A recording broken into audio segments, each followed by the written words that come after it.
Assalamualaikum warahmatullahi wabarakatuh. Halo pemirsa Banjarmasin Pos. Saya Hanani, reporter Banjarmasin Pos. Kali ini kita berada di Masjid As-Shalihin, di Desa Kayu Bawang, Kecamatan Barabai, Kabupaten Hulu Sungai Tengah, Kalimantan Selatan. Ini salah satu masjid yang cukup tua ya, dan menariknya ini masjid salah satu masjid yang diresmikan oleh seorang menteri di zaman Presiden Soeharto, yang juga putra daerah asli Desa Kayu Bawang, namanya Pak Sadilah Mursid. Dan ya seperti tertulis di prasasti ini, masjid ini dibangun sekitar akhir tahun 1800 dan dipugar kembali sesuai dengan bentuk aslinya itu pada 1993 ya pemirsa,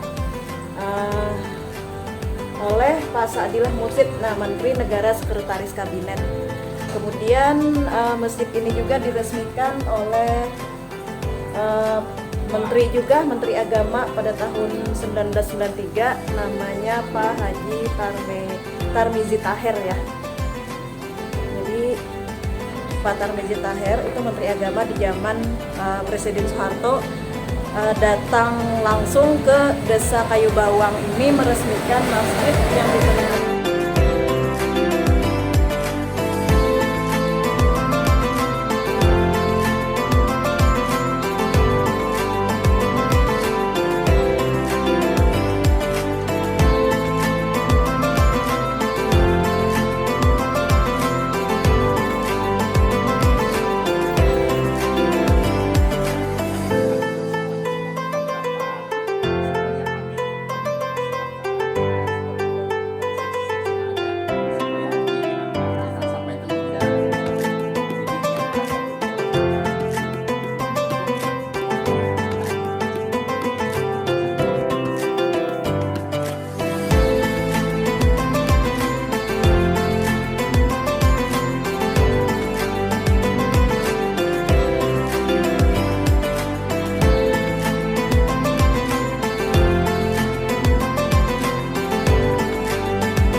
Saat ini saya sedang berada di dalam masjid ya, namanya Masjid As-Shalihin.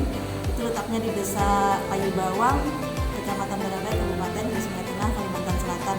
Nah, ini salah satu masjid yang unik dan menarik pemirsa, karena bentuk bangunan itu sangat bagus ya dari luar, dan ada sejarahnya juga pemirsa. Untuk lebih mengetahui lebih jauh lagi tentang sejarah masjid ini, kita akan bertanya dengan pengurus masjid ya Pak ya. Iya. Dengan Pak siapa Pak? Dengan Pak Sadil, Ketua Masjid As-Shalihin di Desa Kayu Bawang, Kecamatan Barabai, Kabupaten Sungai Tengah. Pak, bisa dijelaskan Pak untuk masjid ini sampai menjadi masjid yang ya cukup unik dan megah ya. Sejarahnya seperti apa? Bangunan masjid ini dibangun oleh orang tua dulu, diperbaiki beberapa kali. Namun setelah Pak Sadilah Mursid memugar tahun 1993, lalu bangunannya seperti ini, bangunannya asli seperti yang dahulu. Termasuk ukurannya gitu Pak? Termasuk ukurannya, ada yang lebih, ada tidak yang lebih. Jadi keistimewaan masjid ini tadi karena yang merehabnya adalah Menteri Sekretaris Kabinet Pak Sadilah Mursid. Kemudian diresmikan juga tadi oleh Menteri Agama waktu itu Pak Tarmizi Taher. Nah, untuk kapasitas jamaahnya berapa Pak? Kapasitas jemaahnya sekitar 300 orang setiap hari Jumat. Kalau hari biasa tuh apa namanya tetap ada aktivitas. Aktif kalau setiap waktu zuhur, asar, maghrib, isya sekitar 2 saf kami bersih. Maka satu saf itu sekitar 20. 20 orang. Kalau tarawih, kalau zaman waktu bulan puasa tarawih itu penuh. Atau full sholat. Hari raya tadi sholat. Hari raya di sini. sholat di sini Sampai ke sampai ke Meluber. jalan, sampai ke jalan. Ini bentuk bangunan ini dipertahankan aslinya. Nah, atau bahan-bahannya kan Pak? Bahan-bahan. Dulu kan informasinya itu kayu ulin ya. Kayu ulin dulu.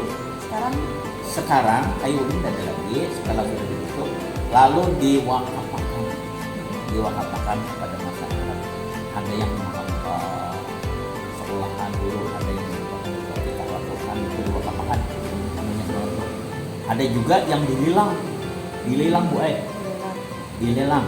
ya. Duitnya dimasukkan ke dalam kas isi. Karena itu semalam itu wakaf kurang. Jadi kami memang dibilang dimasukkan ke dalam kas isi. Nah Pak, untuk masjid sekarang itu kan pada umumnya ada sistem pengamanannya gitu Pak. Iya. Kayak CCTV. Nah Iya. di sini seperti apa Pak? Ada di mana CCTV? Nah, CCTV kami sudah didapat juga ada Pak. Kita kami pasang CCTV untuk menghindari keamanan, menghindari yang tidak Kayak pencurian. pencurian. Dan mungkin yang lain-lainnya lah. Sebenarnya sampai sekarang masih kami aman ya, ada pernah terjadi. Tapi harus kami waspada. tetap ada CCTV. Aman tetap waspada. Iya. Pak, tadi kan dikatakan masjid ini memiliki keistimewaan itu tidak adanya tiang-tiang penyangga Iya. seperti masjid umumnya. Nah itu Iya, iya. seperti apa itu Pak ceritanya? Jadi pada pakai tiang tadi.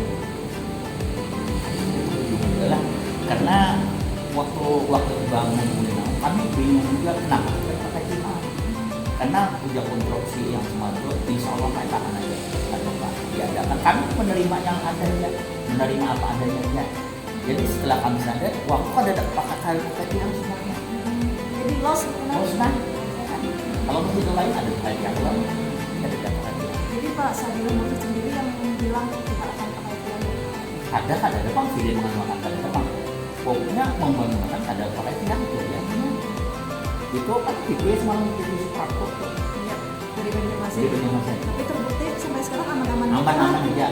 Karena apa konstruksi yang di atasnya sendiri tidak begitu berat mungkin Pak ya. Pendidikan aja. Bukan beton ya, bukan beton tapi apa sih lewat ya Pak? Lewat. Oleh yang tebal. Tebal sama besi ya, mata besi. Nah Pak, di dalam masjid tadi kan kita melihat ada lampu unik dan cantik gitu nah Pak.